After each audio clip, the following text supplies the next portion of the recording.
¿Dónde andas, Brenda, ya? Ya, aquí estoy. ¿Quién va? Había un compañero que iba a dar la clase, ¿no? Sí, doctor, íbamos a exponer.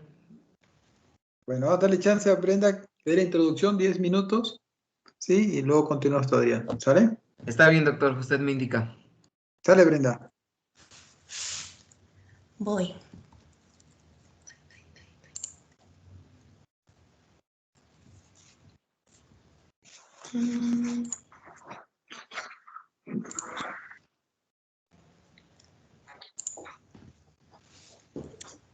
Ok, ¿ya logran ver la presentación?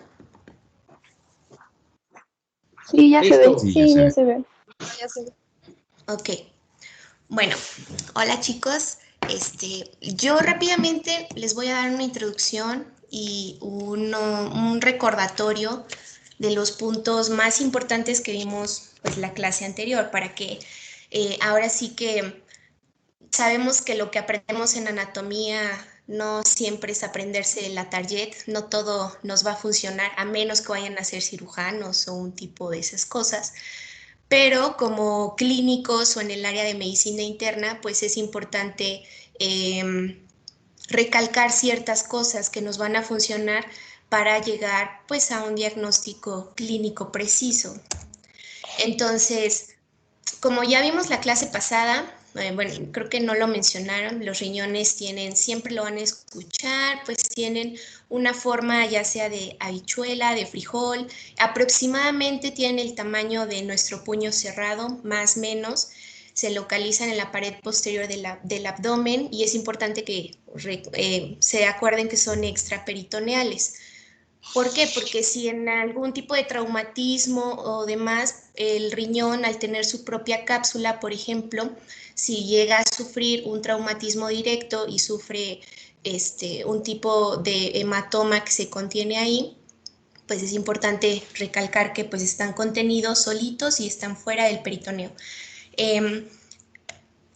Se localizan a nivel de T12 y L3, eso es muy importante. Ahora, el peso, sí es importante que lo recuerden. Tenemos variaciones tanto en el peso, el tamaño y el volumen renal. ¿Por qué? Porque cuando ustedes soliciten un ultrasonido renal, ¿qué va a ser lo que el técnico les va a, o en este caso el médico o radiólogo les va a reportar? Les va a reportar un peso, un tamaño y un volumen. Esto es muy importante ya que a partir de ello pues podemos tener criterios para determinar como tal si el paciente tiene hipotrofia renal o hipertrofia renal, por ejemplo. Entonces, en general, aquí se los puse, lo pueden ahí ver. El peso y el tamaño y el volumen varía entre hombres y mujeres. Eso es importante que lo tengan en cuenta.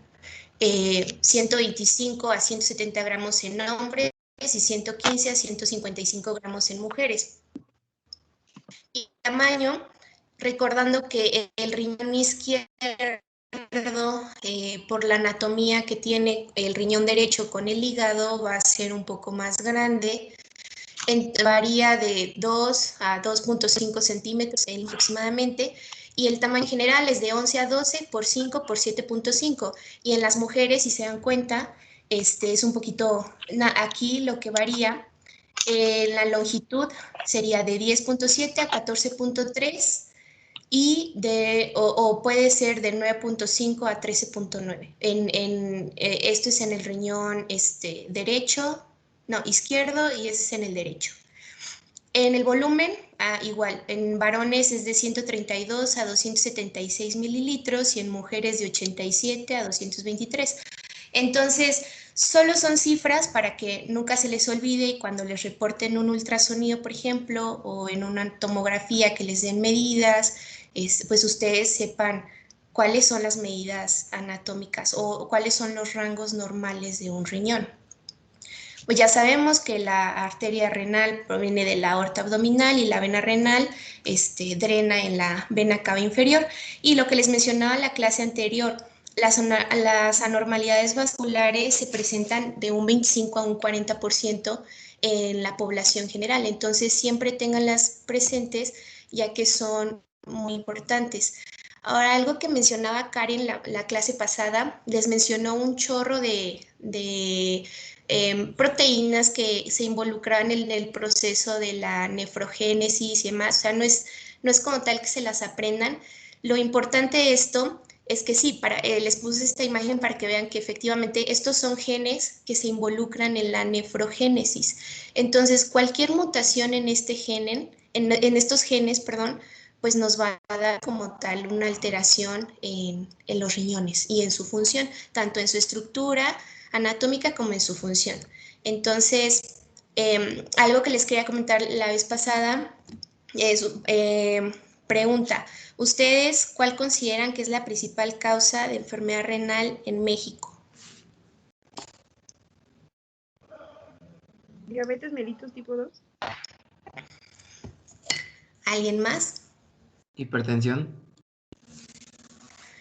Son de las causas principales, pero al menos en el instituto, que es un centro donde se trasplantan muchos pacientes al año, la principal causa de enfermedad renal, al menos de los pacientes trasplantados en el instituto, es desconocida.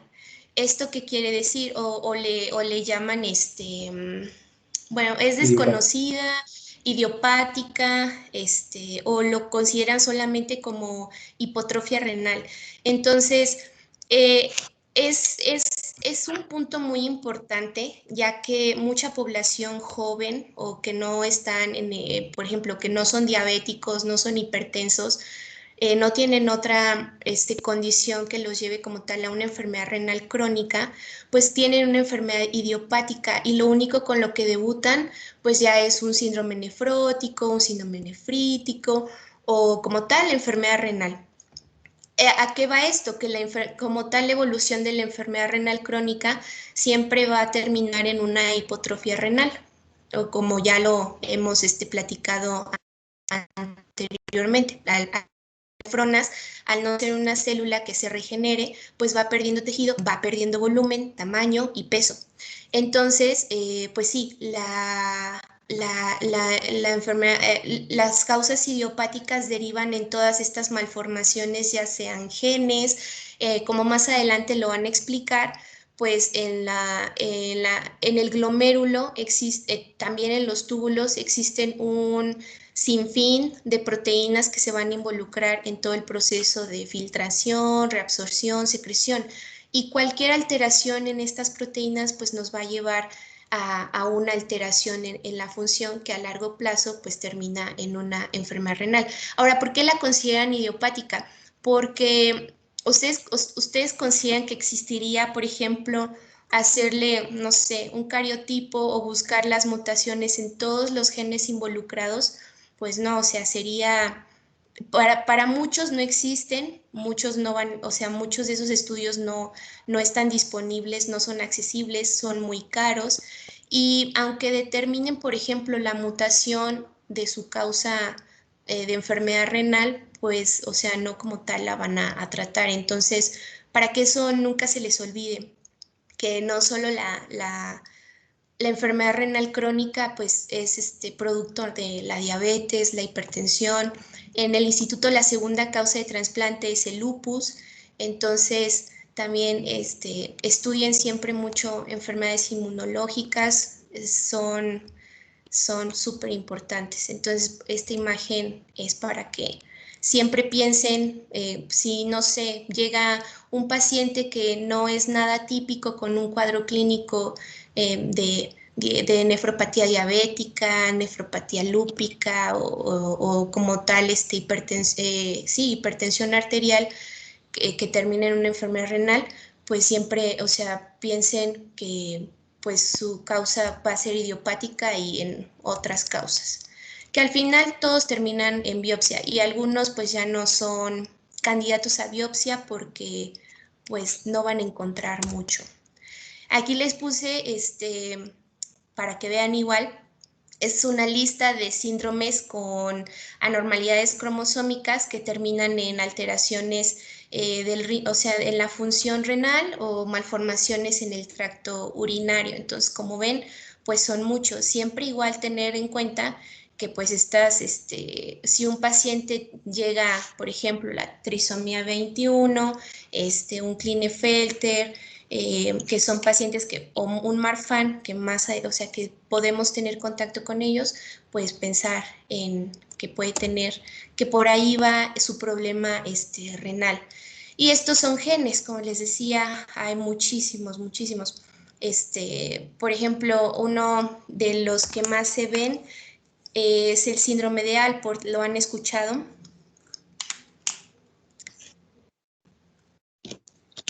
¿No? Bueno, el síndrome de Alport, por ejemplo, se considera la segunda enfermedad renal hereditaria más común en la población.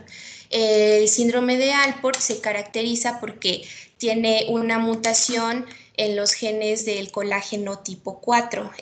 El colágeno tipo 4 va a ser, como, bueno, si más adelante lo llegan a mencionar, va a ser parte de la estructura de la membrana basal. Entonces, es una enfermedad asociada al cromosoma X, entonces, al ser hereditaria, pues la presentan principalmente los varones y las mujeres son portadoras, aunque también puede haber algunas otras tipo de herencia. Pero esta enfermedad es importante porque ahorita que lo veamos en lo que van a exponer de filtración, pues la membrana basal es como tal, ¿no? Ese punto donde vamos a filtrar todo este tipo de sustancias. Y al tener una alteración, es lo que se caracteriza el síndrome de Alport es que produce membranas delgadas. Entonces, al ser membranas delgadas, muchas sustancias como proteínas, glucosa, que son de gran tamaño, van a pasar fácilmente o van a romper la membrana. Entonces, el paciente va a tener hematuria, va a tener proteinuria. Entonces, de ahí se van derivando. Entonces, estos son solo algunos de los mutaciones genéticas que tienen alteraciones, por ejemplo, en la morfología renal, pero otras, como el Alport, que son, por así decirlo, sistémico. En el diagnóstico se puede tomar una biopsia de piel y ahí se puede observar las alteraciones del colágeno. Aquí les pongo unas imágenes para que vean, esta es una disección de, como tal, los riñones en una necropsia, y si pueden observar, aquí tenemos una doble arteria renal, lo que les comentaba la vez pasada, y aquí un riñoncito aparte ectópico. Y acá esta imagen se ve como muy bonita, para que lo que mencionábamos la vez pasada, o sea, si por ejemplo en un trasplante renal el donador tiene una doble arteria renal, ¿le dejas las dos o una? Pues es importante dejarle las dos y tener, o sea, esas dos anastomosis, porque si se dan cuenta, aquí cada arteria tiene un flujo propio. Entonces, si dejamos solo esta arteria, pues dejamos sin irrigación esta zona del riñón. Entonces, allí para que vean que pues lo que les mencionaba de las anormalidades vasculares pues es muy frecuente y siempre es importante pues tenerlo en cuenta. Ahora, lo que mencionaba la vez pasada el compañero de la irrigación renal, esto es con lo principal que se deben de quedar y está súper fácil y para que nunca se les olvide. Entonces, esto que se ve ahí, ¿qué es? El hilio renal. Exacto, el hilio renal. Entonces, el hilio renal se compone de la arteria renal, la vena renal, también van a venir ahí los linfáticos, nervios y el uretero. Entonces, vamos a empezar ahora. Cómo se forma, cómo lo que está formando nuestro riñoncito. Entonces, por fuera tenemos nuestra cápsula renal, la corteza, que también se le conoce que es como la zona pálida del riñón, entonces ahí lo pueden observar como muy bien, toda la zona pálida. Esto que está aquí, ¿qué son? Las columnas de Bertini. Exacto, entonces son las columnas corticales de Bertin. Esto que está delimitado aquí un poquito feo, pues es lo que va a ser la médula renal. Esta médula, o sea, va a estar compuesta por las pirámides. Ahora, la pirámide en su vértice va a terminar en lo que va a ser la papila. Como tal, ahí la papila es donde va a drenar toda la orina que sale de nuestro proceso, ahora sí que de filtración a nivel de la nefrona. Okay. Luego, ¿me escuchan bien? Sí, adelante, Brenda. Sí, Brenda, se escucha bien. Es que yo tengo como un poco de interferencia. Pero bueno, la papila va a drenar en lo que va a ser el cáliz menor y el conjunto de 2 o 3 cálices menores, entonces nos va a dar como tal el cáliz mayor. Esto como tal va a ser la pelvis renal o la pelvisilla renal, donde van a confluir pues todos estos cálices y al final pues va a terminar en el uretero, ¿no? Ahora, irrigación renal, arteria renal, va a dar como tal, estas son las arterias segmentarias van en las interlobulares van a dar en las interlobulillares o lo que son las arterias arciformes. Entonces, estas arterias arciformes también se le conoce como arterias arcuatas. Aquí va, perdón, la interlobulillar o también se le conoce como la arteria radial. Y de aquí la arteria radial va a dar como tal la arteriola aferente. Después venimos con nuestro penacho aquí de capilares glomerulares y terminamos como la arteriola eferente. El glomérulo como tal es una estructura, por así decirlo, única en el cuerpo en donde va a tener, o sea, este tipo de arteriolas aferente, eferente, que van a condicionar diferente tipo de presiones, ¿me entienden? Más adelante lo vamos a analizar para que lo entiendan, pero las dos arterias van a manejar diferentes presiones, también los capilares. Entonces aquí, como lo pueden ver en esta parte, tenemos aquí, viene nuestra, aquí sería, ¿qué arteria sería esta? Arcuata. Exacto, o la arteria radial, ¿no?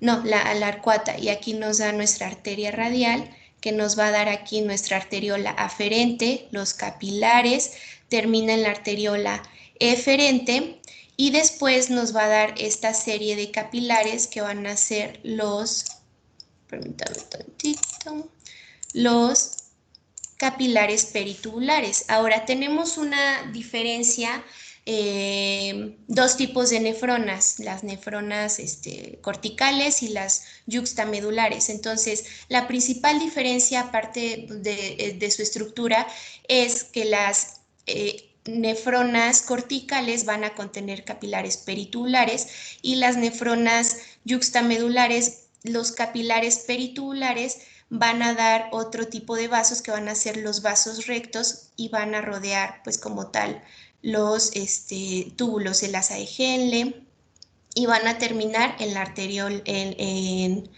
los capilares peritubulares. Ahora, va a ser nuestra conexión con el drenaje venoso. Entonces, los capilares peritubulares se van a conectar aquí con la vena interlobulillar o la vena radial, la cual va a drenar aquí a la vena arciforme o la vena arcuata, y como tal, como mencionaba la vez pasada, va a seguir el mismo trayecto, la vena interlobular, la segmentaria, y como tal termina en la vena renal.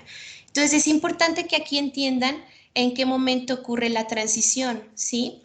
O sea, aquí nuestra irrigación, por así decirlo, arterial, termina en los capilares peritubulares o los vasos rectos, y estos van a hacer como tal esa conexión con el drenaje venoso. ¿Ok? Entonces, ¿aquí les quedó alguna duda de esto? No, doctora. No, todo bien, gracias. Todo bien, doctora. Entonces, como ya creo que ya lo vieron, se los vuelvo a repetir, estas son las principales funciones del riñón. el equilibrio hidroelectrolítico, la excreción de productos del metabolismo y sustancias tóxicas, la regulación de la presión arterial, el equilibrio ácido-base. También tiene una participación importante en la gluconeogénesis y la secreción, metabolismo y excreción de hormonas y algunas enzimas. Entonces, hormonas tenemos como tal aquí la eritropoyetina y la forma activa de la vitamina D, que también se le conoce como el calcitriol. Es súper importante porque a partir de esto, más adelante van a ver, pues, van a entender la fisiopatología de una enfermedad renal crónica y la renina, que esto va a ser fundamental. Entonces, ahora, la nefrona va a ser la unidad funcional del riñón. Como tal, Braus lo adaptó el término de nefrona y así se le consideró.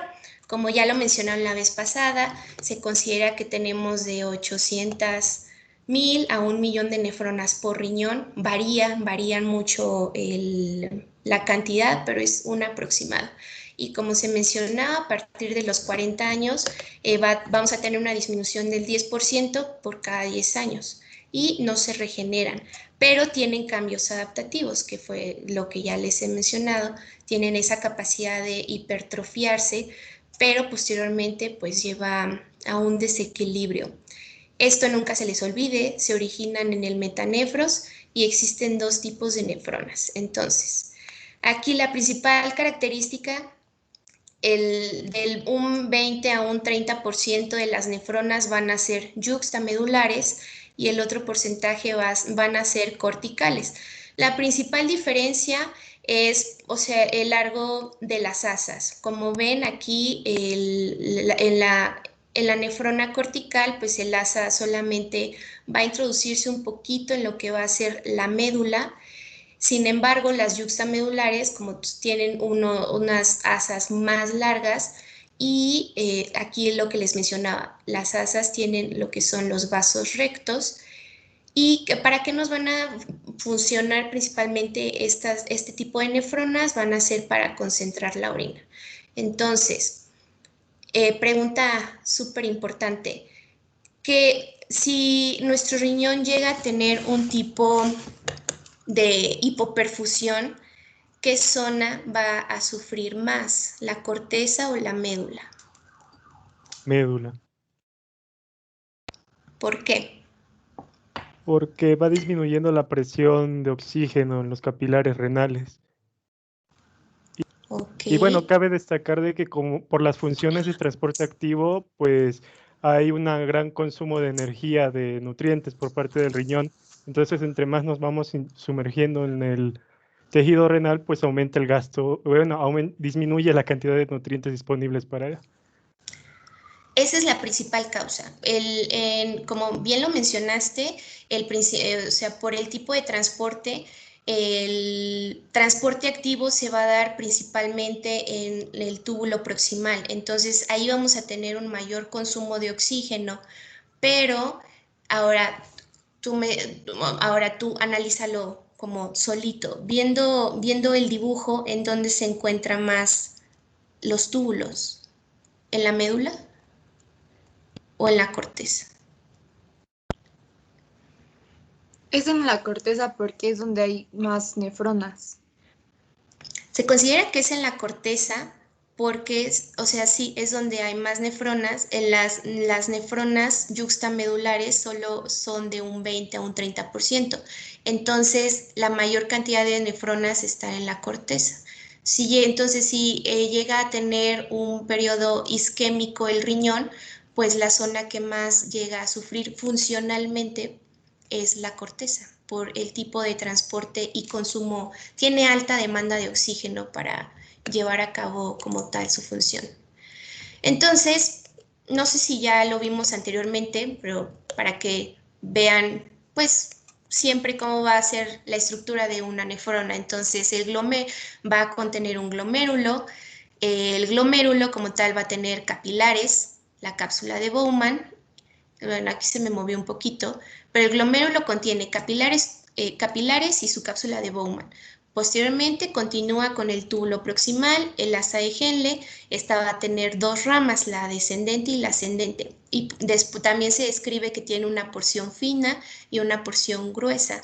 La mácula densa es algo muy, muy importante de nuestra nefrona. El túbulo distal, el túbulo colector y como tal el túbulo colector medular. Entonces aquí empezamos el proceso de la formación de orina y recorre todo esto hasta terminar en el conducto colector. Ahora, en nuestro glomérulo, esta porción del aparato yuxtamedular y la mácula densa es una porción muy importante, ya que nos ayuda a regular, a la autorregulación pues propia del riñón, que yo creo que ahorita lo van a explicar. Entonces, aquí para que no se les olvide, mucha literatura menciona que se encuentra en el túbulo distal, pero otra lo menciona en la porción ascendente gruesa de la asa de Henle. Va a tener aquí esta porción donde se van a encontrar las células de la mácula densa y va a tener como una conexión con la arteriola aferente, y en esta porción vamos a encontrar en la porción interna de la arteriola las células de la granulosa que van a secretar como tal la renina. Y pues aquí ya está el glomerulito. Entonces, ¿qué es la renina? Rápidamente. ¿Alguien sabe qué es la renina?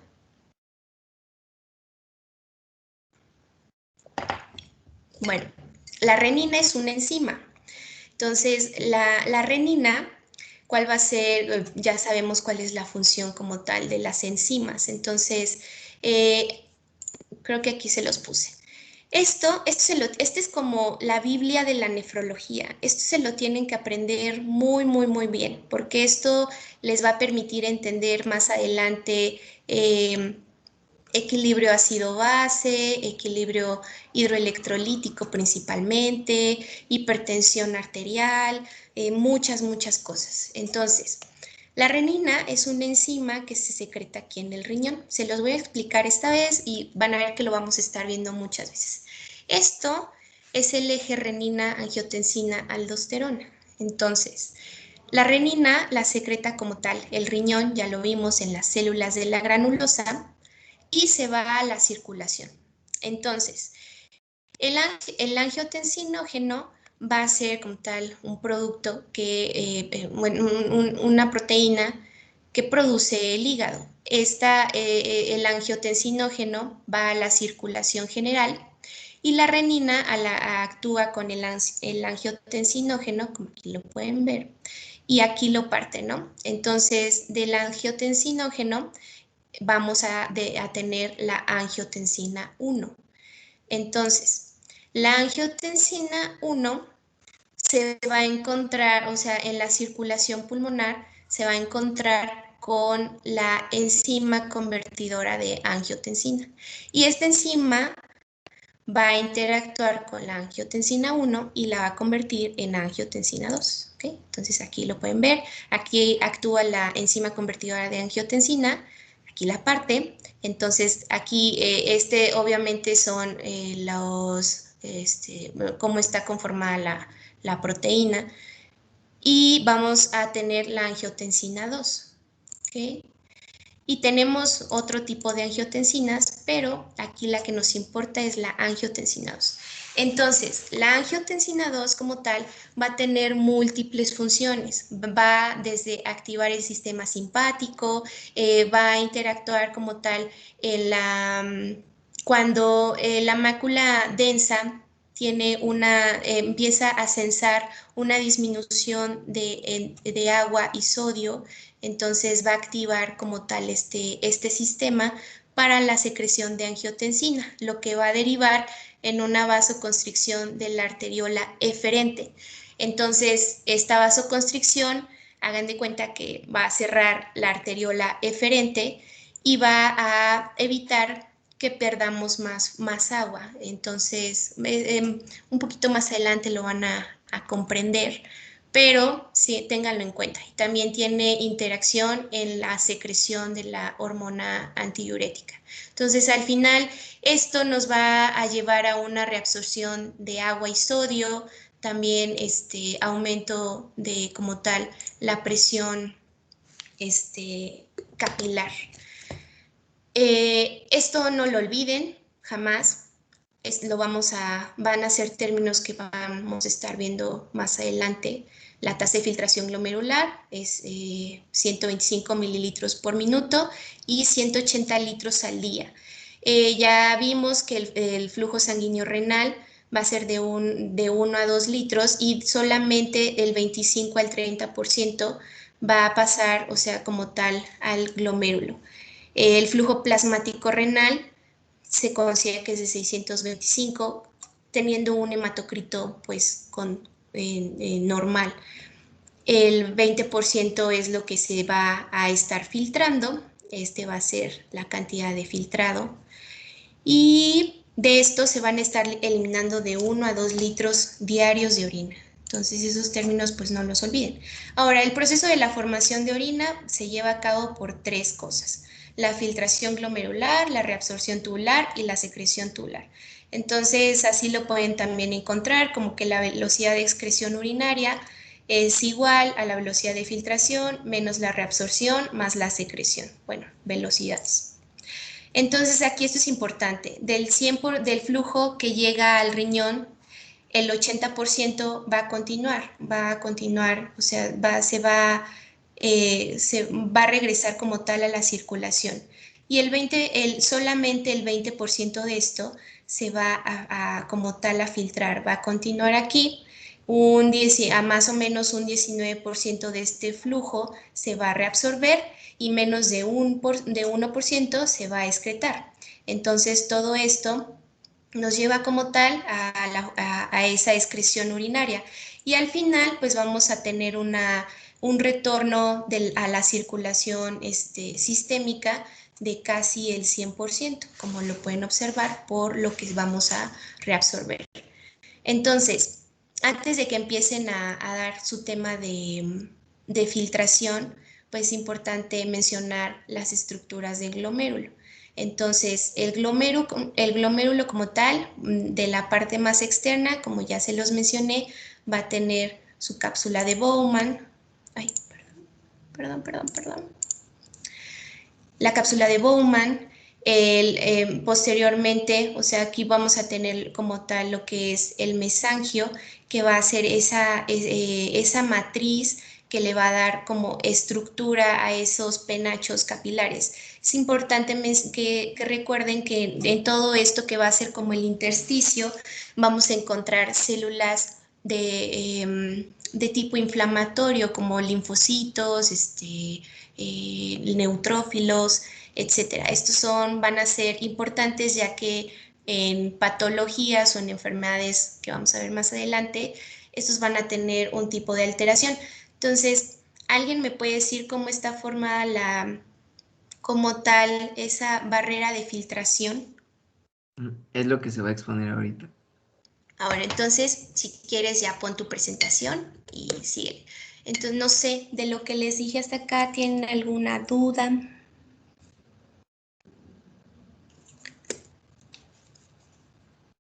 No, doctora, muchas Creo gracias. que no. Todo bien. Muchas No. gracias. No, doctora, gracias. Claramente, gracias por entender. Bueno, súper. Si quieren, empiecen con su tema de filtración y ya vamos a ir resolviendo dudas. Doctora, ¿me daría chance de compartir? Claro. Déjame, me quito.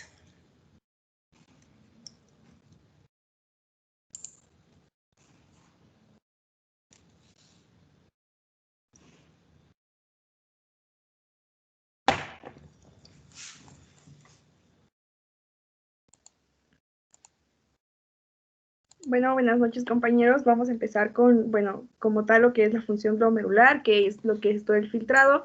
Y pues como ya vimos y ya sabemos, el filtrado va por provenir, pues, o bueno, se va a hacer ese filtrado a la sangre, más específicamente al plasma que transcurre por el riñón. Así que es importante que veamos un poco de la circulación renal. Pues como ya nos mencionó la doctora, la circulación renal pertenece o equivale a un 20 o 25% del gasto cardíaco, dependiendo de la literatura que consulten, van a encontrar estas variables. Corresponde, esto sería de 1.2 a 1.3 litros por minuto, que sería igual a 180 litros por día, pero 99% se reabsorbe, como ya nos mencionó la doctora, y el 1% sí se va a eliminar o se va a la formación de orina. En la circulación renal puede ser la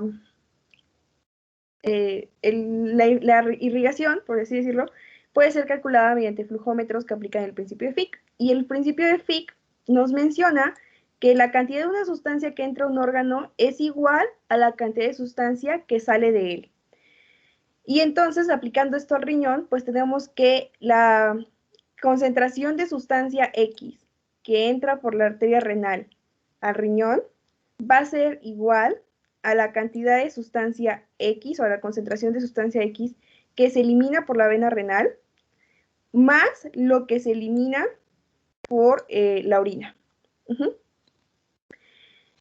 Es decir, tenemos una sustancia que entra a la o que está en la circulación, que entra a la circulación renal por la arteria, se va a hacer el filtrado de esa sangre y después va a pasar a lo que es la arteria renal. Ahí puede que haya o no quede remanente de esa sustancia, o puede que ya se haya ido en toda la orina, ¿no?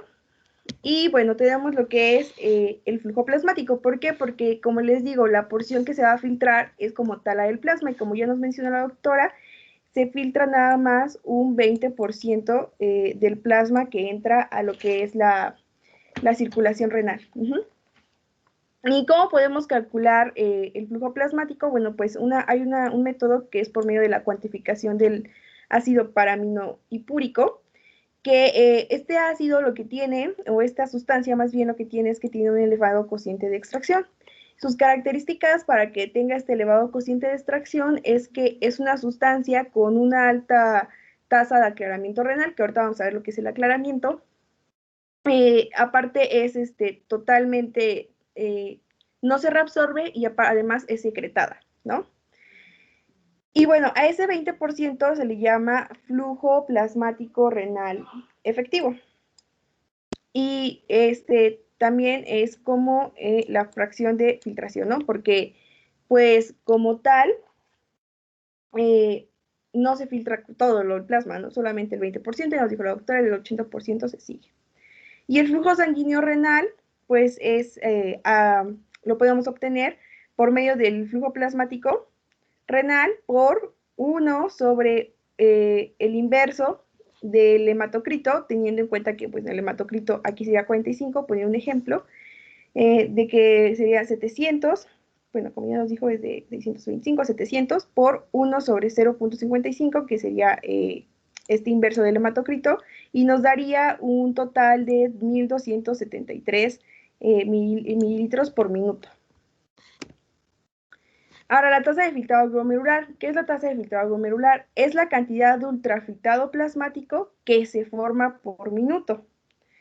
Tiene un valor, bueno, en las personas promedio, tiene un valor de 125 mililitros por minuto. Es quiere decir que sería 7.5 litros por hora o 180 litros al día. En el volumen, en tanto el volumen urinario normal corresponde a casi 1 litro día. El control de la tasa de filtrado glomerular va a estar dado por el tamaño del lecho capilar, la permeabilidad de los capilares y gradientes de presión hidrostática y oncótica a través de el capilar, que son las fuerzas de Starling, y ahorita las van a mencionar. La tasa de filtrado glomerular, esto está en inglés, pero es lo mismo, tasa de filtrado glomerular, va a ser igual al área por el coeficiente de filtración, y eso por la presión eficaz de filtración. El coeficiente de filtración, pues es una medida de conductividad hidráulica, así lo ponen los autores, y lo podemos calcular, aquí se los voy a poner, se puede calcular mediante lo que es el filtrado glomerular como tal, sobre el flujo plasmático neto. Así se calcula el coeficiente de filtración y la presión eficaz de filtración. La presión eficaz de filtración, como les digo ahorita que vean lo que es lo que son las fuerzas a favor y en contra de la filtración, que se van a explicar más adelante, pues es esto, es el valor neto de cómo estas fuerzas se oponen unas contra otras o se favorecen unas a otras. Entonces, bueno, la tasa de filtración glomerular, ¿no? Entonces, considerando que un soluto presente las siguientes características, lo podemos tomar para tener esta tasa de filtración glomerular. Una es que sea libremente filtrable al nivel glomerular, que no se reabsorba ni se secrete, porque entonces ya estaríamos teniendo o excretando más sustancia o más cantidad de esta sustancia de la que realmente pasó por los capilares. Que no sea metabolizable, que no sea tóxico, y que sea fácilmente medible en el plasma y orina. Y esta sustancia es la inulina. La inulina, pues, es un monosacárido y pues cuenta con todas estas características. Entonces, conociendo su concentración plasmática de esta sustancia y su concentración urinaria, y además el flujo urinario o volumen de orina por minuto, podemos calcularla. Entonces, la concentración en el espacio de Bowman es la misma que la concentración en plasma y, por lo tanto, la cantidad filtrada por un minuto en el glomérulo será igual a la tasa de filtrado glomerular por la concentración de plasma. Y aquí lo tenemos. Esta es la concentración urinaria, la U, así, aquí está. La concentración urinaria por el volumen de orina, minuto, que va a ser igual, esto nos va a dar igual a tasa de filtrado glomerular por plasma. Y despejando a la tasa de filtrado glomerular nos da que esta es igual a la concentración de orina por, bueno, o de cantidad de orina por minuto sobre la concentración de plasma. Un valor medio para la tasa de filtrado glomerular, como les decía, es de 125 mililitros por minuto o 180 litros día, es decir, unas 50 veces el volumen plasmático corporal. Y algo también importante es que la tasa de filtrado glomerular es saturable. Es decir, que aquí, como dice, los valores bajos de flujo plasmático renal, la fracción de filtración va a estar aumentada, mientras que si el flujo plasmático renal incrementa, la fracción de filtración tiene que disminuir. Es inversamente proporcional. Tenemos otros valores, como va a ser la carga filtrada, que la carga filtrada es igual a la tasa de filtración glomerular por la concentración plasmática. Si se conoce la tasa de filtración glomerular, pues podemos sacar este valor, ¿no? La carga filtrada. Podemos aquí sustituir, puede que la midamos como lo hicimos acá, la tasa de filtración glomerular para un paciente muy exactamente, pero si conocemos o sabemos que nuestro paciente no es patológico, pues podemos dar su promedio de tasa de filtración glomerular por la concentración plasmática de X sustancia. La fracción de filtración, pues como ya lo mencionamos, es la parte de plasma que se filtra, porque ya dijimos, no se filtra el 100%, ¿no? Se filtra solamente un 20%. Y se saca con calculando la tasa de filtrado glomerular y el flujo plasmático renal. Es decir, aquí lo que me quiere decir es, de ese flujo plasmático renal, realmente cuánto se filtró. Y les digo, corresponde al 0.20 o 20%. Y bueno, tenemos las variaciones en la tasa de filtración glomerular, que son en condiciones normales la autorregulación del flujo sanguíneo, que bueno, ya veremos más adelante en clases o en tópicos consiguientes, que tenemos, el riñón no solo pues regula la presión y el volumen sanguíneo sistémico, sino que tiene una parte de autorregulación para asegurar su aporte sanguíneo a él mismo. Como les digo, va a garantizar la constancia de filtración glomerular. Sin embargo, si la presión arterial cae por debajo de los 60, que estaríamos ya hablando de un estado de choque, la tasa de filtración glomerular disminuye. Tiene sentido, ¿no? Si estoy en un estado de choque hipovolémico o o vascular, pues no voy a hacer que mi cuerpo pierda aún más volumen, filtrando más sangre y produciendo más orina. Al contrario, va a disminuir para quedarse con pues todo ese volumen que se podía desperdiciar en orina y entramos en un estado de anuria. Y bueno, el aclaramiento renal. El aclaramiento renal es un concepto que describe la velocidad en la que el plasma queda libre de cierta sustancia, ¿no? O sea, es decir, me dice en qué cantidad de tiempo el plasma queda libre de dicha sustancia cada vez que pasa por el riñón, por así decirlo, ¿no? Entonces, es el volumen de plasma que a su paso por los riñones, como les comento, queda totalmente de una sustancia por unidad de tiempo. Es decir, a mayor aclaramiento renal que tenga esta sustancia, más plasma libre va a haber de esta sustancia. Hay sustancias que tienen mayores aclaramientos que otras. Entonces, podríamos decir que una sustancia con bajo aclaramiento va a tener mayor concentración plasmática, porque el plasma no se va a poder depurar, ¿correcto? Y bueno, aquí lo tenemos. Aquí ya tenemos lo del flujo plasmático renal, ya lo vimos. Y como les digo, el aclaramiento de sustancias. El aclaramiento de sustancias lo tomamos como referencia, les digo, la inulina, porque la inulina, al tú ponerla en flujo sanguíneo, esta sustancia cuando sea filtrada ya no se reabsorbe y ya no se secreta. Entonces, eso quiere decir que la inulina o la excreción de inulina nos da la tasa de filtración glomerular, ¿no? Va a ser igual. Y entonces tenemos, bueno, aquí les puse 3 ejemplos, bueno, tres sustancias, pero vamos a ver cómo es que aplican estas sustancias al índice de aclaramiento. El índice de aclaramiento es igual a la concentración de X sustancia sobre la concentración de inulina. Es decir, vamos a comparar cómo se aclara esta sustancia en comparación a la inulina. Y bueno, tenemos que si ese aclaramiento es igual a 1, quiere decir que esa sustancia tiene la misma filtración o el mismo aclaramiento que la inulina. Si es menor a 1, el aclaramiento de esta sustancia es menor, ¿no? Es decir, hay menos plasma que queda libre de esta sustancia, por lo tanto es menor que el de la inulina, o también puede pasar lo siguiente, que sea filtrada esa sustancia, pero que sea reabsorbida. ¿Cuál es el ejemplo? La glucosa, ¿no? La glucosa es filtrada, pero después es reabsorbida y ya no tenemos tanta glucosa en la orina. O, bueno, en pacientes no patológicos no hay glucosa en la orina.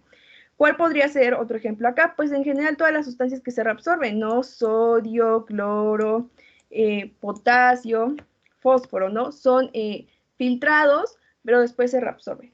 ¿Y qué pasa cuando el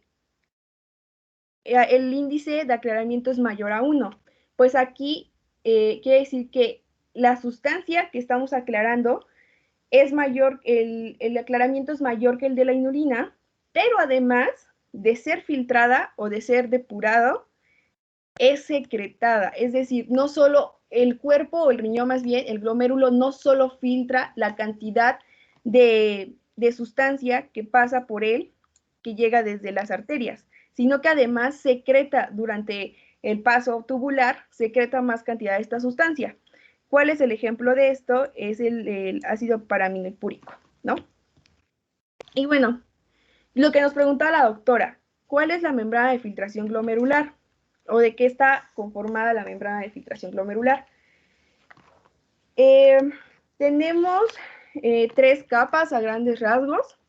Y bueno, comenzando desde lo que es la luz del capilar hacia el espacio de Bowman, tenemos lo que es el endotelio. Aquí sería la primera capa. El endotelio va a tener poros. Aquí, miren, aquí están marcados. Tiene poros de 70 a 100 nanómetros.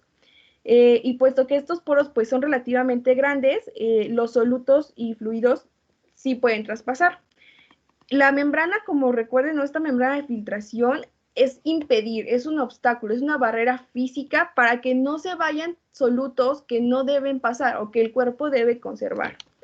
Ajá, entonces, bueno, estos poros, como les decía, son bastante grandes, entonces aquí por estos poros sí pueden pasar, por ejemplo, los elementos formes de la sangre, ¿no? Neutrófilos, eritrocitos, incluso algunas proteínas que sean muy pequeñas la pueden atravesar. Después tenemos la membrana basal. La membrana basal como tal se va a dividir en otras 3 capas, que son la lámina rara interna, digamos que estaría aquí, que sería la más, como su nombre lo dice, la más interna, la lámina densa, que es la media, la capa media, y tenemos la lámina rara externa. Estas se fusionan con la capa de células epiteliales. Y esta capa, esta membrana basal, se considera la más importante de de esta barrera de filtración, de esta barrera física, porque no permite el filtrado de proteínas. ¿Y por qué no lo permite? Porque tiene aquí glucoproteínas asociadas y estas glucoproteínas son de carga negativa. Recordemos que en general nuestras proteínas plasmáticas o nuestras proteínas sistémicas también tienen carga negativa. Por lo tanto, estas proteínas de la membrana basal del glomérulo, al tener carga negativa, repelen a esas proteínas sistémicas o plasmáticas y no permite que pasen. Aunque ya hayan pasado por acá, porque les digo, estos poros son muy grandes, pues ya ejerce un efecto de repele y ya no le permite pasarse. Y por último tenemos a lo que es el epitelio, y en el epitelio aquí vamos a encontrar a lo que son los podocitos, que están unidos a la membrana basal por pedículos. Entonces, pues aquí están los pedículos, ¿no? Entre ellos están las hendiduras de filtración, estos que vemos acá, ya ven. Y estos tienen un tamaño de 25 a 60 nanómetros de diámetro y están conectados por finos diafragmas. Entonces esta también puede ser como otra barrera física, y si llegó a pasar algún elemento forme, pues aquí todavía como son más chiquitos, pues pueden como detenerse. Como les digo, ya lo que es la lámina interna rara es donde tenemos a las glucoproteínas, ¿no? Y para los solutos pequeños, preguntaran, por ejemplo, eso también aplica para solutos pequeñitos como sodio, cloro, que son cargas. Realmente no, porque son tan pequeños que pueden atravesar estas 3 barreras. Incluso pensando en cargas, pues, por ejemplo, sodio pasaría muy fácil, ¿no? Porque es positivo, y estas, al ser negativas, pues ejerce un efecto de atracción y podrían pasar más rápido. Pero no hay tanto problema. ¿Por qué? Porque tenemos la capacidad de reabsorber estos solutos en su recorrido por el sistema tubular. Y ahora sí, la aplicación clínica de todo esto, ¿no? Bren, Bueno, tenemos Bren, a la diabetes, perdón. antes de que continúes, pero puedes regresar a la diapositiva anterior. Sí, solo para comentar también, entre lo que son los pies o los pedículos de los podocitos, estas células epiteliales, por así decirlo, modificadas, se encuentra una proteína importante o proteínas importantes conocidas como nefrinas. Las nefrinas forman o constituyen parte de las hendiduras de filtración, ¿sí? Y estas son importantes por la relevancia clínica que tienen, que vamos a exponer más adelante. Bueno, quería nada más mencionarlo. Ya, continúa. Ok, bueno, la aplicación clínica, ¿no? Bueno, como tal, la diabetes mellitus de tipo 2 la ponemos porque, bueno, epidemiológicamente en nuestro país tiene una gran incidencia, ¿no? Y, bueno, esto va a causar daños a la microvasculatura, pero también a las membranas. Por lo tanto, pues puede afectar nuestra tasa de filtración glomerular, además de que, por ejemplo, una diabetes mellitus mal controlada nos puede llevar a estados de acidosis, y esta acidosis sistémica o metabólica más bien, acuérdense que cuando estamos en estados de acidosis, las proteínas plasmáticas ganan iones, ¿no? En los enlaces sulfuro. Y esto hace que estas proteínas plasmáticas se vuelvan positivas, lo cual podría ser que ya se estén atrayendo con estas glucoproteínas de la membrana, y ahora en vez de hacer un efecto repele que les impida su paso, pues ahora van a ser más filtrables, ¿no? Ya estarían haciendo un efecto de atracción. Entonces, por ejemplo, los estados acidóticos alteran las cargas proteicas. El lupus eritematoso sistémico, ya lo vemos que en la nefropatía lúpica de tipo 4, es en donde tenemos afectación por complejos autoinmunitarios que tienen que ver con el complemento, pues tenemos afectación de esta barrera, ¿no? Y entonces empezamos a tener proteinuria. Por eso es que, bueno, a un paciente con lupus, pues le hacemos su examen de orina y si vemos que sale con una proteinuria elevada, pues ya estaríamos pensando en esto, ¿no? Que hay un ataque a esta barrera de filtración y que ya se están filtrando estas proteínas. Las glomerulonefritis, por supuesto, porque, bueno, por eso también por estos complejos inflamatorios que pueden ocasionar necrosis o destrucción. La hipertensión arterial sistémica, como pues ya sabemos en general, su nombre lo dice, la hipertensión aumenta la tensión arterial a todos el árbol, más bien, produce una sobrecarga en todo el árbol vascular, ante cual, como respuesta compensatoria, los vasos responden fortaleciendo su capa muscular. En el riñón, por ejemplo, se produce un engrosamiento de la pared de los vasos, y con esto, pues si se engruesa la pared de los vasos, tenemos una disminución del calibre de ellos. Y pues esto nos da como tal una baja perfusión renal o una isquemia renal. Y por otro lado, también la hipertensión sistémica que pues también nos va a causar una hipertensión glomerular que somete a un excesivo trabajo al glomérulo y que también esto puede condicionarlo a que después haya destrucción. Las infecciones de vías urinarias crónicas como bueno, que tengan acceso ya a las pielonefritis, por ejemplo, y los síndromes nefrótico y nefrítico. Y bueno, va a continuar mi compañero.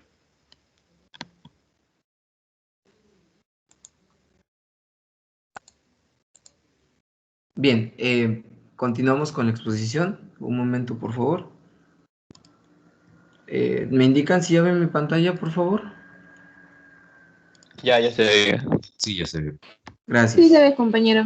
Gracias. Entonces, rápidamente, como correlación de esto que se ha revisado hasta ahora, una de las implicaciones clínicas de conocer correctamente cómo está conformada la barrera de filtración a nivel de lo que es el glomérulo, bueno, aquí entran lo que son las glomerulonefritis. ¿Qué son estas? Bueno, son enfermedades autoinmunes, sobre todo, causadas por depósitos en componentes de esta barrera de filtración, ¿sí?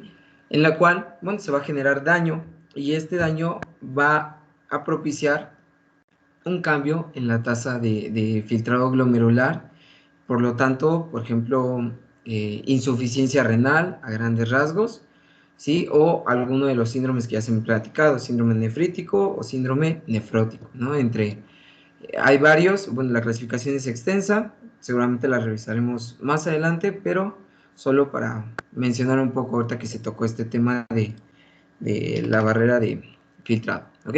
Entonces, vámonos de lleno con lo que son fuerzas de Starling. Bien, cuando hablamos de fuerzas de Starling, hablamos de tasa de filtrado glomerular, ¿va? Vamos a hablar de dos gradientes de presión, gradiente de presión hidrostática y gradiente de presión oncótica. El gradiente de presión hidrostática, ¿por qué está conformado? Bueno, recordando la clase que nos estaba dando la compañera Brenda al inicio de esta clase, mencionamos que tenemos dos sitios importantes antes de llegar al glomérulo, la arteriola aferente y la arteriola eferente, ¿sí? Entonces vamos a hablar de que este es un camino que recorre la sangre, va desde arteriola aferente, pasa por capilares glomerulares y sigue a través de la arteriola eferente, ¿va? Entonces, vamos a decir que tenemos presión hidrostática en los capilares glomerulares, ¿sí? Aquí está, PSG, va a ser la presión hidrostática de los capilares glomerulares y la presión oncótica también de los capilares glomerulares, ¿va? La presión hidrostática está en relación, ojo, no directa, con la presión arterial. ¿Por qué? Porque el riñón, gracias a los mecanismos de autorregulación, que ojo, también no son exclusivos del riñón, muchos órganos los tienen, mantiene un flujo plasmático renal constante, ¿ok? Entonces, aunque varíe mi tensión arterial, hablando entre valores de 90 a 160 milímetros de mercurio, yo voy a mantener esta presión hidrostática en valores fisiológicos, ¿sí? Gracias a los fenómenos de autorregulación que ahorita los vamos a explicar, ¿va? Esto es a nivel de capilares. Ahora, también tenemos las mismas presiones, una presión hidrostática y presiones oncóticas a nivel de la cápsula de Bowman, ¿ok? De la cápsula de Bowman tenemos la presión, ¿sí? También se dice que es del túbulo glomerular, también nos mencionan que es prácticamente la porción proximal del túbulo contorneado proximal, pero bueno, es el sitio a donde ya se está mandando el filtrado, el ultrafiltrado de la sangre. Tenemos la presión hidrostática y la presión oncótica. Ahora, algo importante aquí es que la presión oncótica dentro de lo que es el espacio de Bowman es despreciable. Es una concentración muy baja de proteínas la que se está filtrando y por lo tanto prácticamente no hay presión oncótica de ese lado. Estos van a ser un juego, ¿sí? Prácticamente un tira y afloja entre lo que se está filtrando y lo que no se está filtrando. ¿Cómo es esto? Bueno, la presión hidrostática, ¿sí? La presión hidrostática de capilar, glomerular, es la más alta. ¿Por qué? Porque guarda relación con la presión arterial. Hablamos de que es aproximadamente de 60 milímetros de mercurio y la presión oncótica es de 20 milímetros de mercurio. La presión hidrostática del capilar glomerular es una presión de salida. ¿De salida hacia dónde? Hacia el espacio de Bowman, ¿okay? Mientras que la presión oncótica, ¿okay? Por las proteínas, por este gradiente coloidosmótico, retiene agua, ¿okay? Entonces va a ser una presión de entrada. ¿Entrada hacia dónde? Hacia los capilares glomerulares. Ahora, esto es del lado de la arteriola aferente, estos valores en el capilar glomerular. De este lado también, hipotéticamente hablando, tenemos que la presión hidrostática del espacio de Bowman, ¿sí? Va a ser de 10 milímetros de mercurio. Esta es una presión también de salida. En este caso, ¿salida hacia dónde? Bueno, salida hacia los capilares glomerulares, mientras que la presión oncótica, ya les había mencionado, va a ser despreciable, prácticamente de 0. Ahora, esto nos da una presión efectiva de filtración, que esto es prácticamente la suma ya de lo que favorece la salida o el filtrado y lo que favorece la reabsorción, de 30 milímetros de mercurio. ¿Qué significa esto? Que netamente, a pesar de que tengamos la presión oncótica de un valor de 20 a nivel de capilar glomerular en el extremo de la arteriola aferente, se está propiciando el filtrado gracias a esta presión efectiva de filtración. ¿Ok? Ahora, ¿qué sucede conforme la sangre se va filtrando y va avanzando a través del capilar glomerular? ¿De dónde? Nuevamente, de arteriola aferente hacia arteriola eferente. ¿Sí? La presión hidrostática puede llegar a mantenerse o incluso disminuir. Esto depende también del grado de vasoconstricción o el tono, ¿sí? De estos dos vasos sanguíneos, de la arteriola eferente y aferente. Pero bueno, en el caso de nuestro ejemplo, la presión hidrostática se mantiene constante. ¿Qué es lo que va a cambiar? La presión oncótica. La presión oncótica incrementa desde 20 hasta 45 milímetros de mercurio. ¿Por qué sucede esto? Ok. Esto sucede porque al momento de salir el líquido desde los capilares hacia mi espacio de Bowman, se concentran las proteínas que se encuentran en el plasma, que se encuentra como tal en la sangre. Como se están concentrando, ¿sí? Se da un incremento de esta presión oncótica. Y esta presión oncótica que incrementa, no solo disminuye la presión efectiva de filtración, vean, desde 30 hasta 5 milímetros de mercurio, sino que recordemos que la arteriola eferente se continúa con los capilares peritubulares. Los capilares peritubulares favorecen la reabsorción a nivel de todos nuestros segmentos de la nefrona. Túbulo contorneado proximal, asa de Henle, túbulo contorneado distal y túbulo colector. ¿Ok? Entonces, este incremento en la presión oncótica me permite una reabsorción, ¿sí?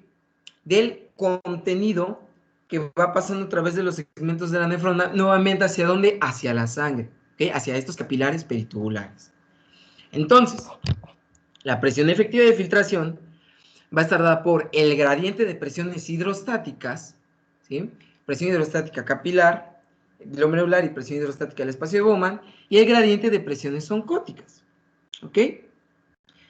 Y esto nos da la presión efectiva de filtración, aproximadamente de 10 milímetros de mercurio. O sea que nunca vamos a tener un equilibrio en la filtración. ¿Qué significa esto? Que nunca vamos a detener el filtrado. Siempre se va a estar promoviendo el filtrado desde la sangre hacia el espacio de Bowman. Ahora, el coeficiente de filtración, ya lo mencionaba mi compañera Brenda.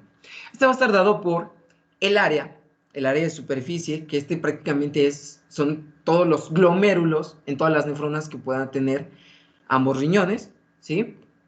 Por la permeabilidad, ¿ok? ¿Por qué es importante este coeficiente de filtración? La presión efectiva de filtración prácticamente es la misma en todos los lechos capilares en los cuales haya fuerzas de Starling. O sea, que presión efectiva de filtración no cambia en, por ejemplo, un capilar renal o un capilar de la circulación, digámosle, sistémica.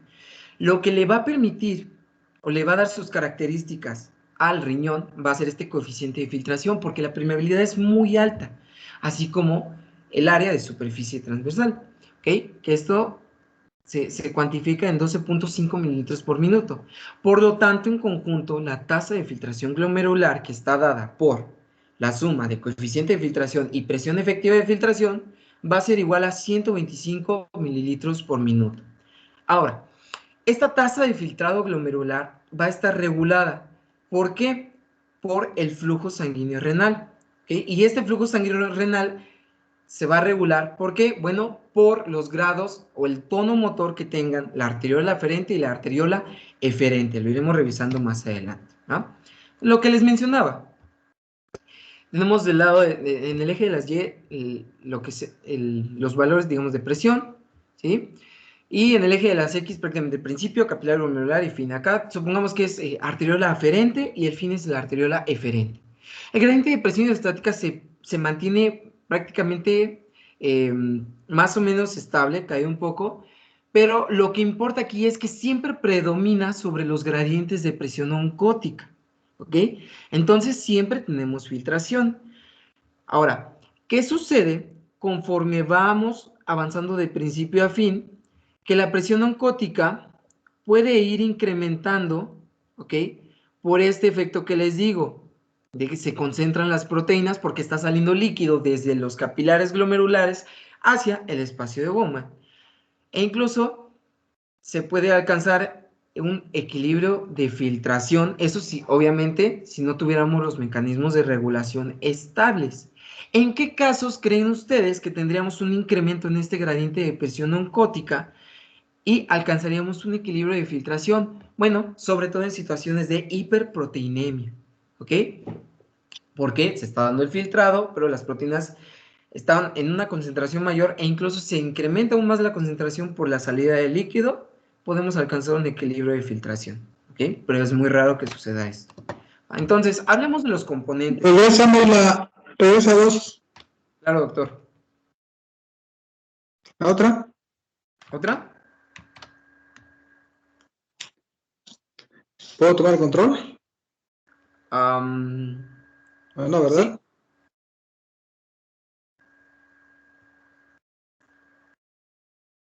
¿Tienen para ¿Control señalar? de qué, doctor?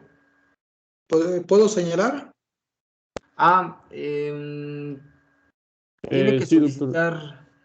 solicitar, digamos, el control remoto. El coordinador puede darme el control. Creo que es Chino o Diana. O puede hacerlo desde su pantalla, doctor. No le aparece la barra donde vienen todas las herramientas. Ahí le aparece solicitar control.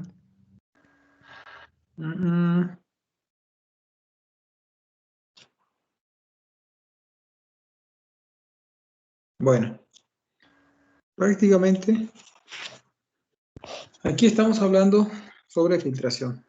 Ya lo comentaron los compañeros, la tasa de filtración glomerular, si es en promedio de ¿cuánto es la tasa de filtración glomerular? 125 mililitros por minuto o 180 litros por día. Ok. Es 125 mililitros por minuto, ¿de dónde vienen? ¿Sí? Prácticamente nosotros tenemos una arteriola aferente y una arteriola eferente. ¿Sí? Toda la sangre que va a ingresar a lo que son los capilares glomerulares van a generar una presión, ¿sí?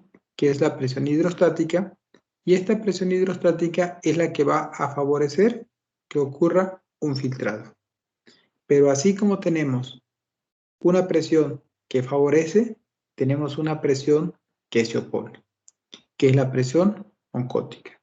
Prácticamente la presión oncótica que tenemos ahí en el glomérulo se va a oponer a que ocurra este filtrado. Ambas tienen un valor. La presión hidrostática del glomérulo, ¿de cuánto es el valor? De 60. De 60. Esa presión es la que va a favorecer, mientras que la presión oncótica del glomérulo se va a oponer. ¿De cuánto es la presión oncótica del glomérulo? De 10. De 32. Bueno, de 32, ¿no? 32. Entonces, ahora, esas mismas presiones vamos a tener prácticamente en la cápsula de Boltzmann. En la cápsula de Boltzmann también vamos a tener presiones que se van a favorecer o que se van a oponer. En este caso, la presión hidrostática de la cápsula de Boltzmann tendría que oponerse. Y la presión oncótica en la cápsula tendría que favorecer el filtrado. Obviamente, la presión oncótica en la cápsula de Boltzmann por la presencia de proteínas tendría que ser 0. ¿Por qué? Porque no tenemos aparentemente proteínas que favorezcan o que incrementen esta presión. De forma que yo tengo que sacar una presión de filtración neta o bien una presión efectiva de filtración. Entonces, si yo hago una fórmula, voy a decir cuáles son las presiones que favorecen el filtrado glomerular. 1, la presión hidrostática del glomérulo, que es de 60, más la presión oncótica que ocurre en la cápsula de Boltzmann, que es de 0. Entonces, prácticamente, esas son las presiones que favorecen. Ahora, menos las presiones que se oponen. ¿Cuáles se oponen? La presión oncótica del glomérulo más la presión hidrostática de la cápsula de Boltzmann. Entonces, si yo sustituyo esas presiones por sus valores, ¿sí? Tendría que la presión hidrostática es de 60. Más 0 de la presión oncótica de la cápsula de Boltzmann es 0. Menos el producto de la presión oncótica en la cápsula de Boltzmann, que es 32, más los, que sean 18, de la presión hidrostática de la cápsula de Boltzmann para que sean 50. Sí, doctor. Sí, doctor. Entonces tengo 60 menos 50. La presión de filtración efectiva corresponde a 10 milímetros de mercurio aproximadamente. ¿Sí? Entonces, prácticamente, esta presión de filtración neta, ¿sí? Es el producto de esas sumas y de esas restas, ¿sí? Para poderla obtener. Ahora, la tasa de filtración glomerular es igual al coeficiente de filtración por la presión de filtración neta. Es igual a 10 por 12.5, es igual a 125 mililitros por minuto. Oficialmente yo no puedo saber de cuánto es el coeficiente de filtración. Lo que sí tenemos que hacer es hacer una fórmula. Es decir, tengo que despejar. Si la tasa de filtración glomerular es igual a presión de filtración neta por coeficiente de filtración, tengo que despejar el KF. ¿Por qué? Porque conozco la tasa de filtración y conozco la presión de filtración neta. De forma que al momento en que yo despejo esa fórmula, ¿sí? Primero dicen las reglas matemáticas que la incógnita tiene que estar detrás de la igualdad. Entonces, tengo que voltear esa fórmula. KF por presión de filtración neta.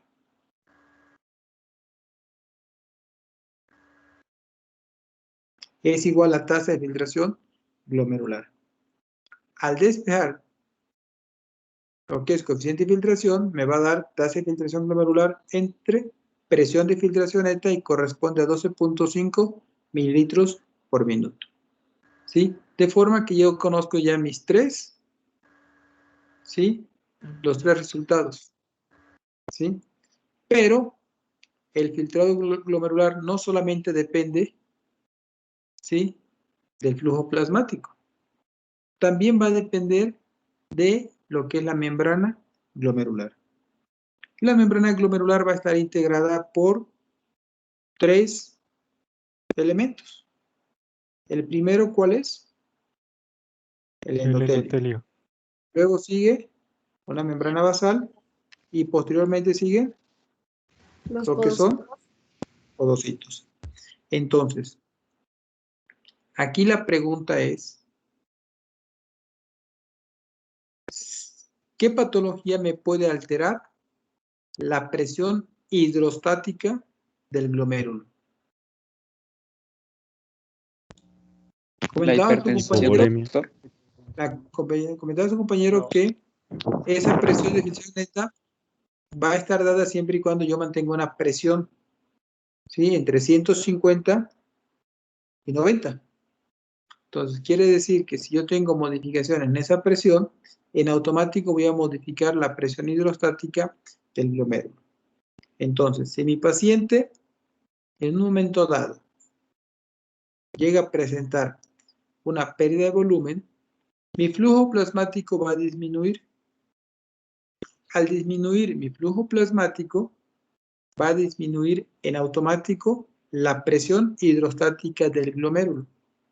Y al disminuir la presión hidrostática del glomérulo, en automático va a disminuir la presión de filtración neta, condicionando una disminución en la tasa de filtración glomerular. Entonces, prácticamente, una pérdida de volumen implica pérdida de la presión hidrostática del glomérulo.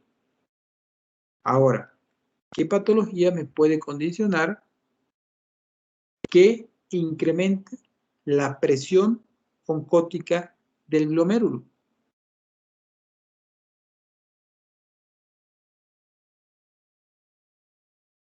Puede ser resultado de un lito porque aumentaría el filtrado y pues entonces aumenta la deposición de proteínas. Un lito me tendría que modificar más que nada la presión hidrostática de la cápsula. Es decir, me está obstruyendo. Y en automático modificaría la cápsula, no el glomérulo. Si la presión oncótica está dada prácticamente por proteínas, ¿qué patología en un momento dado me puede condicionar esa presión oncótica del glomérulo? Lupus. Una hepatopatía, cirrosis, por ejemplo. ¿Cuál? Una hepatopatía, por ejemplo, una cirrosis, por así decirlo. ¿Aumentaría o la disminuiría? La Al cirrosis. contrario, ¿no? No, Tal disminuiría. vez una ingesta alta de proteínas en la alimentación, pero como tal patología no sé cuál. Lupus no podría ser. ¿Cuál? Lupus.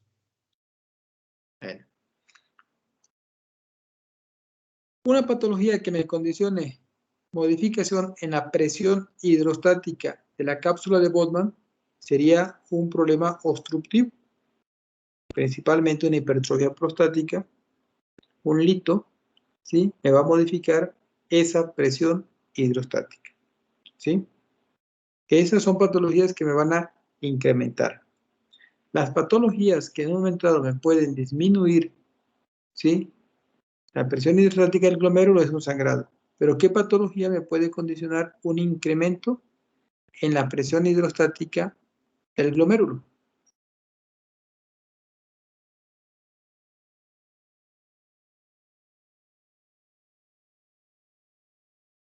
¿Por qué? Porque aquí viene lo que va a ocurrir para poder nosotros, ¿sí?, controlar o prácticamente mantener ese filtrado glomerular. ¿Qué ocurre? Si ocurre un sangrado, disminuye el flujo plasmático. Aquí la gran pregunta es, ¿qué ocurre con los sistemas que van a condicionar, ¿sí?, que ese filtrado glomerular se mantenga? ¿Qué ocurre en la arteriola eferente? ¿Qué ocurre en la arteriola aferente para poder hacer que esa presión hidrostática que ha disminuido, condicionada por una pérdida de volumen, se mantenga? Hasta aquí, dudas referente a la tasa de filtración glomerular, al coeficiente de filtración, a la presión de filtración neta. Doctor, yo tengo una duda. Adelante. Entonces, ¿el problema de tipo obstructivo, como la hipertrofia prostática, va a aumentar la presión hidrostática en la cápsula de Bowman? Es correcto. Ah, ok, doctor. ¿Sí? Principalmente, doctora. ¿Sí? Cualquier Sí, gracias, doctor. obstrucción te va a modificar esa presión hidrostática. Doctor, yo tengo una duda. Ahorita que está mencionando presión de filtración neta, ¿se refiere a lo mismo que la presión efectiva de filtración? Es correcto, es lo mismo, doctora. Es de 10 milímetros de Gracias. mercurio aproximadamente. ¿Sí?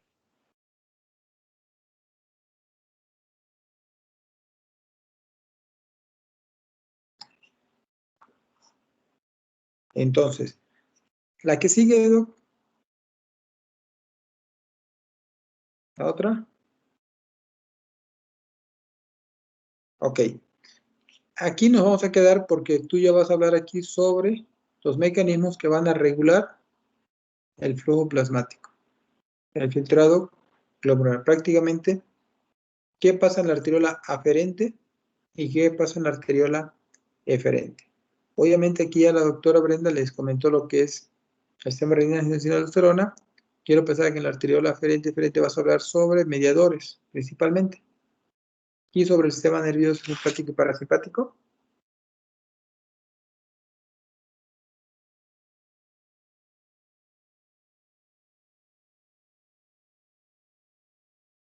Tienes tu micro apagado. Sí.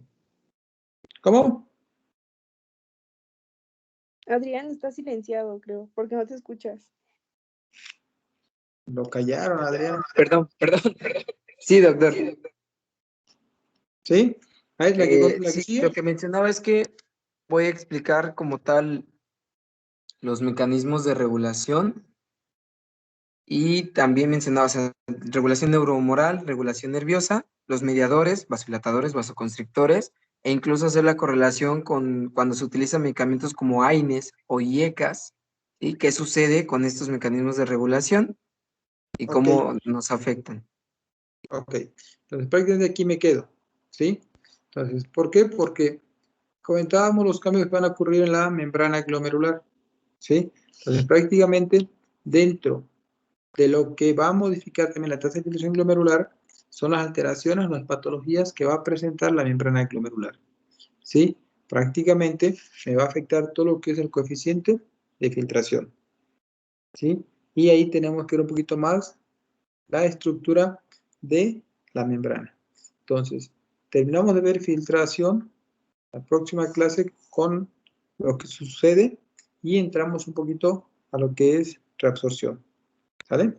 Entonces, hasta aquí nos quedamos. ¿Sale? Nos vemos el día jueves a las 10 de la noche. ¿Sale? Doctor, tengo una Bien. pregunta. Adelante, doctora. ¿Es posible que la presión oncótica del espacio de Bowman o de la cápsula de Bowman aumente y que no aumente la presión hidrostática del glomérulo o del capilar? Me adelanto. Mira, tú tienes la arteriola aferente. ¿Sí?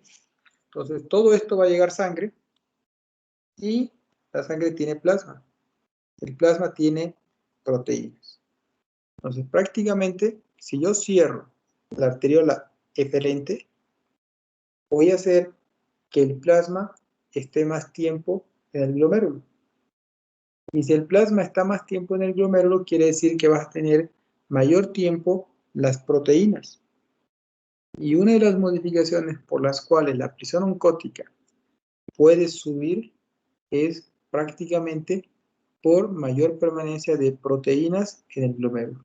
Eso va a condicionar que tu presión oncótica aumente. La presión oncótica en la cápsula de Bowman tiene que ser cero, porque en teoría un riñón, una nefrona sana no tiene por qué filtrar proteínas. Hay un tipo de proteínas que se filtran, pero lo ponen como cero. Entonces, prácticamente, la única situación por la cual la presión oncótica del glomérulo se puede incrementar es cuando la vasoconstricción de la arteriola eferente, ¿sí?, es muy pronunciada. Dicen los libros que tiene que ser más de las 2/3 partes para que aumente lo que es la presión oncótica y disminuya lo que es el filtrado. Y esa vasoconstricción de la arteriola eferente principalmente va a estar condicionada por ciertas catecolaminas, que van a condicionar vasoconstricción acá y vasoconstricción en la aferente, ¿sí? Entonces, prácticamente ya en la próxima clase que veamos los mecanismos que van a regular el filtrado glomerular, vamos a entrar a esos mediadores, ¿sale? Entonces, prácticamente, ¿qué sucede Sí, en la doctor, aferente? gracias. ¿Qué sucede en la eferente? ¿De acuerdo? Entonces, vamos el próximo jueves, ¿vale? Mandaron la pura presentación de Brenda, pero la tuya, Adrián, no la subiste. Doctor, la presentación que le mandé a su chat, ahora sí que el chat privado, ya vienen las dos presentaciones. ¿Tienen las dos? La Sí. checo entonces, ¿vale? Sí, sí, sí. Hágale. Vale, pues. Nos vemos el próximo jueves. Gracias, Brenda. Sí, doctor.